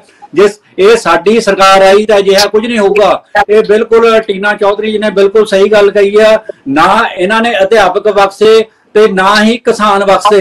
मैं तो हैरान हाँ भी इत्थे तक टोल प्लाजा ते जिहड़ियां गुंडागर्दियां कर रहे हैं टोल प्लाजा दे मुलाजम ਜਦੋਂ ਉਹਨਾਂ ਨੂੰ ਕਿਸਾਨ ਵੀਰ ਨੱਥ ਬਣ ਜਾਂਦੇ ਆ ਤਾਂ ਉੱਥੇ ਵੀ ਪੁਲਿਸ ਤੋਂ ਲਾਠੀ ਚਾਰਜ ਕਰਵਾਉਂਦੇ ਆ। ਤੇ ਇਹਨਾਂ ਨੂੰ ਸਮਝ ਲੈਣੀ ਚਾਹੀਦੀ ਵੀ ਅਜਿਹੀ ਹਰਕਤਾਂ ਬੰਦ ਕਰਨੀਆਂ ਚਾਹੀਦੀਆਂ। ਦੂਜਾ ਸਵਾਮੀਨਾਥਨ ਜਿਹੜੀ ਰਿਪੋਰਟ ਆ ਉਹ ਤਾਂ ਕੀ ਲਾਗੂ ਕਰਨੀ ਹੈ, MSP ਅਜੇ ਤੱਕ ਨਹੀਂ ਲਾਗੂ ਕਰੀ। ਜ਼ਿਮੀਂਦਾਰਾਂ ਦਾ ਬੁਰਾ ਹਾਲ ਆ, ਜ਼ਿਮੀਂਦਾਰ ਕਰਜ਼ਾਈ ਹੋ ਕੇ ਮਰ ਰਹੇ ਆ ਤੇ ਕਦੇ ਵੀ ਇਹਨਾਂ ਨੇ ਕਰਜ਼ਾ ਮਾਫ ਕਾਫੀ ਨਹੀਂ ਸੋਚੀ। ਜਿੱਥੇ ਕਿਸੇ ਸਮੇਂ ਡਿਪਟੀ ਕਮਿਸ਼ਨਰ ਦੀ ਜਿਹੜੀ ਤਨਖਾਹ ਕਿੰਨੀ ਘੱਟ ਸੀਗੀ, ਉਹਦੀ ਕੱਲ ਹੀ ਇੱਕ ਬੁਲਾਰਾ ਹੈ ਪਾਰਲੀਮੈਂਟ ਦੱਸ ਰਿਹਾ ਤਾਂ ਉਹਦੀ ਜਿਹੜੀ ਤਨਖਾਹ 350 ਗੁਣਾ ਵੱਧ ਗਈ ਤੇ ਕਿਸਾਨ ਦੀ 15 ਗੁਣਾ ਤੱਕ ਨਹੀਂ ਵਧਾ ਸਕੇ।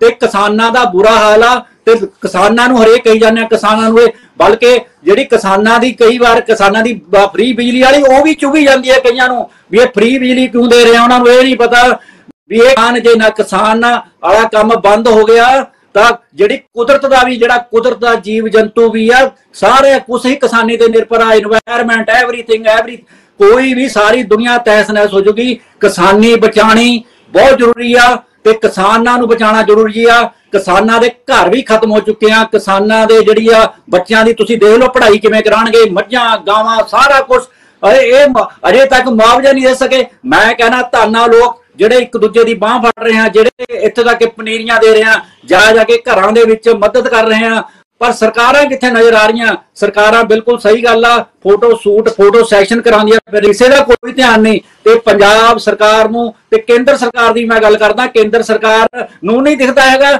ਵੀ ਇੱਥੇ ਕਿੰਨਾ ਨੁਕਸਾਨ ਹੋਇਆ। ਉਹਦਾ ਕੀ ਮਤਲਬ ਵੀ ਇੱਥੇ ਆ ਕੇ ਉਹਨਾਂ ਨੂੰ ਸਾਰਾ ਪਤਾ, ਸਾਰੀਆਂ ਰਿਪੋਰਟਾਂ ਉਹਨਾਂ ਦੀਆਂ ਸਾਰੀਆਂ ਏਜੰਸੀਆਂ ਜੋ ਹਿਮਾਚਲ ਨੂੰ 200 ਕਰੋੜ ਰੁਪਇਆ ਨਾਲ ਦੀ ਨਾਲ ਜਾਰੀ ਕਰ ਸਕਦੇ ਆ ਤਾਂ ਪੰਜਾਬ 'ਚ ਕਿਉਂ ਨਹੀਂ।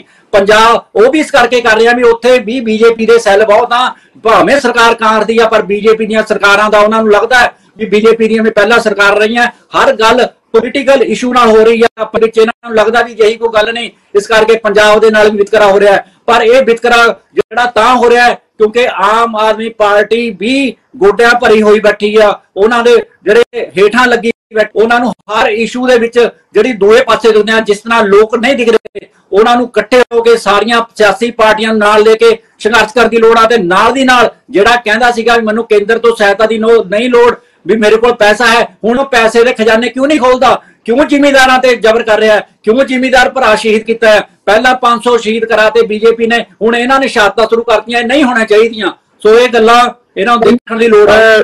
ਸਾਡੇ ਵਿੱਚ ਅਕਾਲੀ ਦਲ ਦੇ ਜਿਹੜੇ ਨੁਮਾਇੰਦਿਆਂ ਨੇ ਆਉਣਾ ਸੀਗਾ ਤੇ ਪਰ ਉਹ ਆ ਨਹੀਂ ਸਕੇ ਹੈਗੇ ਤੇ ਉਹਦੀ ਕੋਈ ਜਿਹੜਾ ਤਕਨੀਕੀ ਪ੍ਰੋਬਲਮ ਕਰਕੇ ਉਹ ਜੁੜ ਨਹੀਂ ਸਕੇ।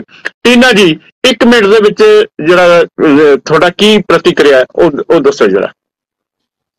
मैं यही कहना चाहूंगी कि सानू सियासतबाजी तो परे हट के अज पंजाब के हालात जो बने हुए ने हड़ा करके जल्द तो जल्द मुआवजा देना चाहिए और सेंटर सरकार को खास तौर पर वितकरा ना करते हुए पंजाब सरकार के नाल हर गल डिस्कस करके असेसमेंट ढंग नाल करके फिर उसमें मुआवजा दिता जाए ताकि जो लोगों का नुकसान होया वो जल्द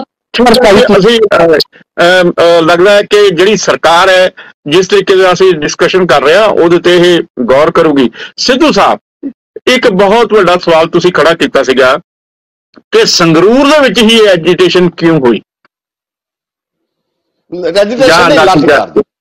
लाठीचार्ज किवें? जी दर्शक जी मैं पहला तो इसे गल नूं क्लीयर कर दिया, बाकी दा चलो बाकी बहुत कुछ है मेरे को दस्सण नूं। दर्शक जी ते तुसीं इस थोड़ा जिहा ध्यान नाल देखोगे, जिहड़ा ये ग्रुप है यूनियन का यह ग्रुप है, यह ग्रुप बाइफरकेट होया उगराहा ग्रुप चो जी। ये उगराहा ग्रुप चो बाइफरकेट होके यह ग्रुप बनया। यह बंदा जिन्हों अरेस्ट किया गया ये जनरल सैकटरी सी उगराहा ग्रुप का जी। पहला तो यह किसान यूनियन का मैं तुहानूं हालात दसदा, किसान यूनियन के हालात देखो कई बन गए कि आपस में फट रही ने। 32 सी 32 चो 16 ने काल दी है ते बाकी 16 जिहड़ियां स्टार भी बन गई, 33 हो गया हुण तां। ये जिहड़ी किसान यूनियन है ये उगराहा ग्रुप चो बाइफरकेट हुई है। तुसीं भी अज मेरी तुहाडे नाल भी गल होई सी, परसनल गल होई सी, तुहानूं भी बड़ा नहीं सी इस बारे पता, मैनूं भी बहुता नहीं सी पता इस यूनियन बारे भी ये कदों खड़ी होगी ते कदों तैयार होगी। लेकिन ये मैं एक होर एंगल तो सोचदा कि मैनूं इदां जापदा है कि संगरूर च लाठी चार्ज करन दा कारण यह है कि यूनियन तो खड़ी हो गई सी, लीडर तो जरूर बन गया होना कोई आपदे लोकल लैवल ते, लेकिन वो स्टेट लैवल ते वो जगह नहीं सी मिल रही। ਉਗਰਾਹਾਂ ਗਰੁੱਪ ਦੇ ਵਿੱਚੋਂ ਨਿਕਲਣ ਤੋਂ ਬਾਅਦ। ਹੁਣ ਜਿਹੜਾ ਇਹ ਲਾਠੀ ਚਾਰਜ ਮੈਨੂੰ ਤਾਂ ਇਦਾਂ ਜਾਪਦਾ ਹੈ ਵੀ ਇੱਕ ਬੜੀ ਸਕੀਮ ਨਾਲ, ਬੜੇ ਮਤਲਬ ਜਿਹਨੂੰ ਸੋਚੇ ਸਮਝੇ ਢੰਗ ਨਾਲ ਸੰਗਰੂਰ ਉਸ ਜਗ੍ਹਾ ਤੇ ਲਾਠੀ ਚਾਰਜ ਕੀਤਾ ਗਿਆ, ਕਿਉਂਕਿ ਸਰਕਾਰ ਚਾਹੁੰਦੀ ਹੈ ਕਿ ਇੱਕ ਉਗਰਾਹਾਂ ਗਰੁੱਪ ਦੇ ਵਿੱਚੋਂ ਨਿਕਲੇ ਹੋਏ ਬੰਦੇ ਨੂੰ ਉਹਦੇ ਬਰਾਬਰ ਕੱਦ ਦਾ ਲੀਡਰ ਬਣਾਇਆ ਜਾਵੇ। ਜੀ ਜੀ, ਇਹ ਪਾਲਿਸੀ ਅੱਜ ਨਹੀਂ ਹੈ, ਇਹ ਸਰਕਾਰਾਂ ਪਹਿਲਾਂ ਵੀ ਕਰਦੀਆਂ ਰਹੀਆਂ ਨੇ। ਮੈਂ ਤਾਂ ਖੁਦ ਇਸ ਰਿਹਾ ਪਾਰਲੀਮੈਂਟ ਪਾਰਸਲ। ਮੈਨੂੰ ਯਾਦ ਹੈ ਇੱਕ ਪਿੰਡ ਦਾ ਕਿਸੇ ਦਾ ਸਰਪੰਚ ਸੀ, ਉਹ ਮੈਂ ਉਦੋਂ SHO ਲੱਗਿਆ ਹੁੰਦਾ ਸੀ ਤੇ ਮੇਰੇ ਕੋਲ ਆਇਆ, ਕਹਿੰਦਾ ਬਾਈ ਜੀ ਮੈਂ ਲੀਡਰ ਬਣਨਾ ਚਾਹੁੰਦਾ, ਮੇਰੇ ਨਾਲ ਬਰਾਬਰ ਫਲਾਣਾ ਬੰਦਾ। ਉਹਨਾਂ ਦਿਨਾਂ 'ਚ ਕੋਈ ਐਜੀਟੇਸ਼ਨ ਚੱਲਦੀ ਹੁੰਦੀ ਸੀ ਅਕਾਲੀਆਂ ਵੱਲੋਂ, ਤੇ ਮੈਂ ਤੁਹਾਨੂੰ ਪਤਾ ਤੁਸੀਂ ਮੈਨੂੰ ਪੋਲੀਟੀਕਲ ਐਕਸਪਰਟ ਦਾ ਕਹਿਣਾ, ਮੈਂ ਸ਼ੁਰੂ ਤੋਂ ਪੋਲੀਟੀਕਲੀ ਬਹੁਤ ਐਕਟਿਵ ਰਿਹਾ। ਮੈਨੂੰ ਭਾਵੇਂ ਮੈਂ ਪੁਲਿਸ ਦੇ ਵਿੱਚ ਰਿਹਾ, ਪਰ ਮੈਨੂੰ ਪੋਲੀਟੀਕਲੀ ਨੌਲੇਜ ਬੜੀ ਸੀ, ਮੈਂ ਇੰਟੈਲੀਜੈਂਸ 'ਚ ਰਿਹਾ ਸੀ। ਆਹੀ ਫਾਰਮੂਲਾ ਜੋ ਫਾਰਮੂਲਾ ਉੱਥੇ ਅਪਣਾਇਆ ਗਿਆ, ਇਹ ਫਾਰਮੂਲਾ ਮੈਂ ਉਹਨੂੰ ਦਿੱਤਾ ਸੀ, ਔਰ ਤੁਸੀਂ ਯਕੀਨ ਨਹੀਂ ਮੰਨਣਾ, ਉਹ ਬੰਦਾ ਚੇਅਰਮੈਨ ਬਣਿਆ, ਲਾਸਟ ਤੱਕ MP ਮੈਂਬਰ ਪਾਰਲੀਮੈਂਟ ਬਣਿਆ। ਉਹ ਅੱਜ ਵੀ ਉਸ ਗੱਲ ਨੂੰ ਯਾਦ ਕਰਦਾ, ਬਾਈ ਤੁਸੀਂ ਫਾਰਮੂਲਾ ਇਹੀ ਸੀ। ਇੱਕ ਐਜੀਟੇਸ਼ਨ ਚੱਲਦੀ ਸੀ ਉੱਥੇ, ਉੱਥੇ ਨੂੰ ਅੱਗੇ ਹੋ ਕੇ ਭੜਕਿਆ, ਉਹ ਤੇ ਉਸੇ ਬੰਦੇ ਨੂੰ ਪਾਰਟਿਕੂਲਰਲੀ ਪੁਲਿਸ ਨੇ ਜਾਣਬੁੱਝ ਕੇ ਉਹਨੂੰ ਹਿੱਟ ਕੀਤਾ। ਹਿੱਟ ਕਰਨ ਤੋਂ ਬਾਅਦ ਉਹਨੂੰ ਜਿਹੜੇ ਅਰੈਸਟ ਕੀਤਾ, ਉਹਦੀ ਜ਼ਮਾਨਤ ਤੇ ਜ਼ੋਰ ਲਵਾਇਆ ਤੇ ਉਹ ਪੇਪਰਾਂ ਨੇ ਉਹਨੂੰ ਜਗ੍ਹਾ ਦਿੱਤੀ, and he became a leader. So ਮੈਨੂੰ ਇਸ ਦੇ ਵਿੱਚ ਕੁਛ ਨਾ ਕੁਛ ਇਦਾਂ ਦਾ ਵੀ ਜਾਪਦਾ, ਨਹੀਂ ਤਾਂ ਪੂਰੇ ਪੰਜਾਬ ਦੇ ਵਿੱਚ ਹਰ ਜਗ੍ਹਾ ਤੇ ਯੂਨੀਅਨ ਚੱਲੀਆਂ ਨੇ, ਉੱਥੇ ਵੀ ਲਾਠੀ ਚਾਰਜ ਜਾਂ ਕੁਛ ਨਾ ਕੁਛ ਹੁੰਦਾ, ਉੱਥੇ ਵੀ ਯੂਨੀਅਨ ਤੇ ਪੁਲਿਸ ਟਕਰਾਉਂਦੀ ਆਪਸ ਵਿੱਚ ਦੀ। ਇਕੱਲੇ ਸੰਗਰੂਰ 'ਚ ਕਿਉਂ ਟਕਰਾਈ ਪੁਲਿਸ ਤੇ ਇਹ, ਔਰ ਖਾਸ ਕਰਕੇ ਉਸ ਏਰੀਏ 'ਚ? ਇਹ ਇੱਕ ਮੇਰੇ ਦਿਮਾਗ 'ਚ ਸਵਾਲ ਖੜਾ ਹੈ। ਹੋ ਸਕਦਾ ਮੈਂ ਗਲਤ ਵੀ ਹੋ ਸਕਦਾ, ਪਰ ਮੇਰੇ ਦਿਮਾਗ 'ਚ ਸਵਾਲ ਆਇਆ ਤੇ ਮੈਂ ਤੁਹਾਨੂੰ ਸਵਾਲ ਤਾਂ ਪੁੱਟ ਕੀਤਾ।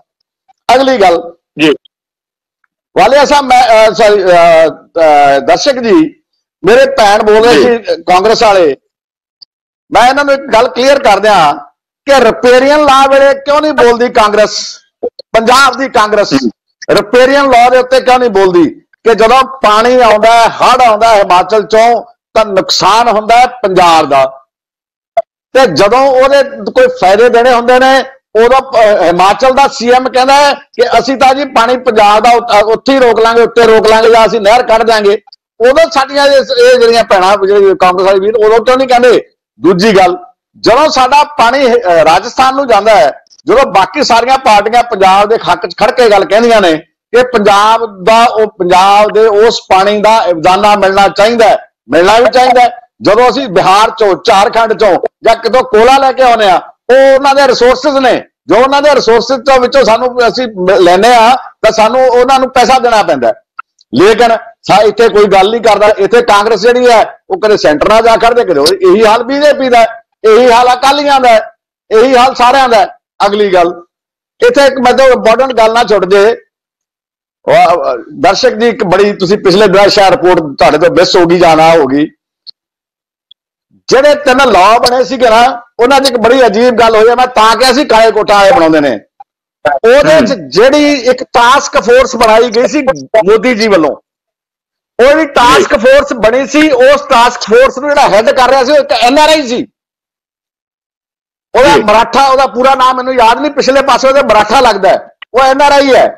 ਉਸ NRI ਨੇ ਸਾਰੀ ਗਾਈਡੈਂਸ ਕੀਤੀ, ਸਾਰਾ ਗਾਈਡੈਂਸ ਤੋਂ ਬਾਅਦ ਬਣਾਇਆ, ਔਰ ਉਹਨੇ ਇੱਥੋਂ ਤੱਕ ਇੱਕ ਚਿੱਠੀ ਲਿਖ ਕੇ ਕਿਹਾ ਕਿ ਇਟਸ ਦਾ ਪ੍ਰੋਪਰ ਟਾਈਮ, ਜਦੋਂ ਕਰੋਨਾ ਫੈਲਿਆ ਹੋਇਆ ਸੀ, ਵੀ ਇਹ ਪ੍ਰੋਪਰ ਟਾਈਮ ਹੈ ਕਿ ਤੁਸੀਂ ਹੁਣੇ ਲਾਗੂ ਕਰੋ ਲਾਅ ਨੂੰ। ਔਰ ਉਹਦੇ 'ਚ ਕਾਰਨ ਇਸੇ ਕਾਰਨ ਕਰਕੇ ਆਰਡੀਨੈਂਸ ਜਾਰੀ ਹੋਇਆ। ਜਿਹੜਾ ਆਰਡੀਨੈਂਸ ਜਾਰੀ ਹੋਇਆ, ਉਹ ਆਰਡੀਨੈਂਸ ਦੀ ਲੋੜ ਨਹੀਂ ਸੀ, ਕਿਉਂਕਿ ਇੱਥੇ ਐਮਰਜੈਂਸੀ ਨਹੀਂ ਸੀ ਕੋਈ ਖੜੀ ਹੋਈ ਕਿ ਇੱਕ ਆਰਡੀਨੈਂਸ ਕਰਕੇ ਲਾਅ ਨੂੰ ਲਾਗੂ ਕਰੋ, ਲੇਕਿਨ ਨਹੀਂ ਕੀਤਾ। ਅਗਲੇ ਪਾਸੇ ਭਗਵੰਤ ਮਾਨ ਜੀ ਕਹੀ ਜਾਂਦੇ ਨੇ ਕਿ ਮੈਂ ਮੁਰਗੀ ਦੇ ਪੈਸੇ ਵੀ ਦੇਵਾਂਗਾ। ਉਹ 3,75,000 ਕਰੋੜ ਦੀ ਕਰਜ਼ਈ ਹੈ ਇਸ ਵੇਲੇ ਪੰਜਾਬ ਸਰਕਾਰ। ਅਗਲੀ ਗੱਲ, ਇਹ ਕਿੱਥੋਂ, ਉਹ ਕਿਹੜੇ ਰਿਸੋਰਸਿਸ ਨੇ? ਇਹਨਾਂ ਨੇ ਰਿਸੋਰਸਿਸ ਤਾਂ ਕਿਸੇ ਨੇ ਬਣਾਉਣ ਦੀ ਕੋਸ਼ਿਸ਼ ਨਹੀਂ ਕੀਤੀ। ਮੈਂ ਇਕਨੋਮਿਕਸ ਦਾ ਸਟੂਡੈਂਟ ਰਿਹਾ, ਮੈਨੂੰ ਪਤਾ ਹੈ ਕਿ ਜਦ ਤੱਕ ਤੁਸੀਂ ਐਵੇਂ ਗੱਲਾਂ ਨਾਲ ਥੋੜੀ ਕਰ ਲਓਗੇ, ਤੁਹਾਨੂੰ ਕਿੱਥੋਂ ਪੈਸੇ ਮਿਲਣਗੇ? ਤੁਹਾਡੇ ਕੋਲ ਰਿਸੋਰਸਿਸ, ਤੁਸੀਂ ਕੋਈ ਦੱਸੋ ਮੈਨੂੰ ਕਿਹੜੇ ਰਿਸੋਰਸਿਸ ਪੈਦਾ ਕੀਤੇ ਨੇ?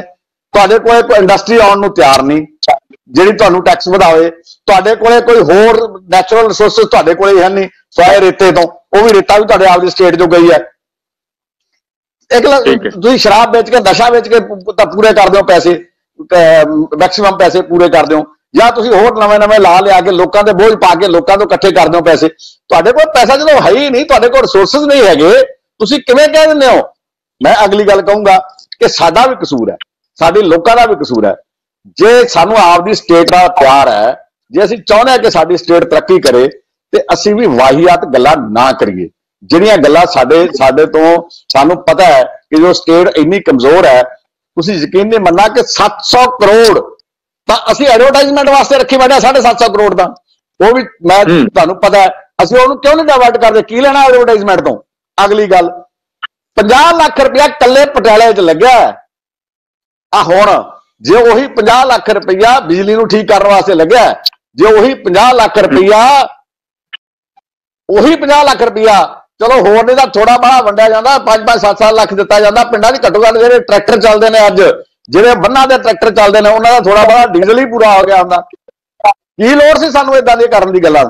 ਅਗਲੀ ਗੱਲ, ਮੈਂ ਇੱਥੇ ਰਿਪੇਰੀਅਨ ਲਾਅ ਦੀ ਮੈਂ ਗੱਲ ਕਰ ਚੁੱਕਾ। ਹੁਣ ਮੈਂ ਤੁਹਾਨੂੰ ਦੱਸਦਾ ਅਸਲ 'ਚ ਜਿਹੜੀ ਸਭ ਤੋਂ ਵੱਡੀ ਇੰਪੋਰਟੈਂਟ ਗੱਲ ਹੈ ਉਹ ਵਾਲੇ ਦਰਸ਼ਕ ਜੀ ਇਹ ਹੈ ਕਿ ਮੇਰੇ ਵੀਰ ਕਹਿ ਰਹੇ ਸੀ ਕਿ ਉਹਨੂੰ ਸ਼ਹੀਦ ਦਾ ਦਰਜਾ ਦਿਵਾਓ ਕਿਸਾਨ ਨੂੰ। ਚਲੋ ਮੈਂ ਮੰਨ ਲੈਣਾ ਵੀ ਦਵਾ ਦਿਓ, ਕਹਿਤਾ ਬੜਾ ਸੋਹਣਾ ਲੱਗਿਆ ਕਹਿਣ ਨੂੰ ਵੀ ਸ਼ਹੀਦ ਦਾ ਦਰਜਾ ਦਵਾ ਦਿਓ। ਮੈਂ ਸਾਰੇ ਜਿੰਨੇ ਵੀ ਪੈਨਲਿਸਟ ਬੈਠੇ ਨੇ, ਇਨਕਲੂਡਿੰਗ ਜਗਜੀਤ ਸਿੰਘ ਚੌਹਾਨ, ਮੈਂ ਪੁੱਛਦਾ ਉਹ ਅੱਜ ਤੱਕ ਅਸੀਂ ਸਰ ਭਗਤ ਸਿੰਘ ਨੂੰ ਸ਼ਹੀਦ ਦਾ ਦਰਜਾ ਨਹੀਂ ਦਵਾ ਸਕੇ। ਤੁਸੀਂ ਕੀ ਗੱਲਾਂ ਕਰੀ ਜਾਂਦੇ ਹੋ?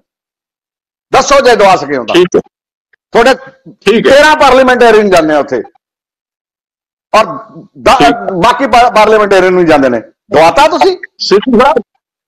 ਸਿੱਧੂ ਸਾਹਿਬ ਪਹਿਲਾਂ ਜਿਸ ਤਰੀਕੇ ਦਾ ਮੁੱਦਾ ਬਹੁਤ ਗੰਭੀਰ ਉਠਾਇਆ ਸੀਗਾ, ਉਸੇ ਤਰੀਕੇ ਨਾਲ ਇੱਕ ਨਵਾਂ ਮੁੱਦਾ ਫਿਰ ਉਠਾਇਆ ਹੈ ਕਿ ਹੁਣ ਤੱਕ ਅਸੀਂ ਭਗਤ ਸਿੰਘ ਨੂੰ ਸ਼ਹੀਦ ਦਾ ਦਰਜਾ ਨਹੀਂ ਦਿਵਾ ਸਕੇ, ਤੇ ਕਿਸਾਨ ਯੂਨੀਅਨ ਨਹੀਂ ਹੈਗੇ, ਇਹਨਾਂ ਕਿਸਾਨਾਂ ਨੂੰ ਜਿਹੜੇ ਇਸ ਤਰੀਕੇ ਨਾਲ ਮਰ ਰਹੇ ਨੇ ਉਹਨਾਂ ਨੂੰ ਕਿਵੇਂ ਸ਼ਹੀਦ ਦਾ ਦਰਜਾ ਦਿਵਾਉਣਗੇ।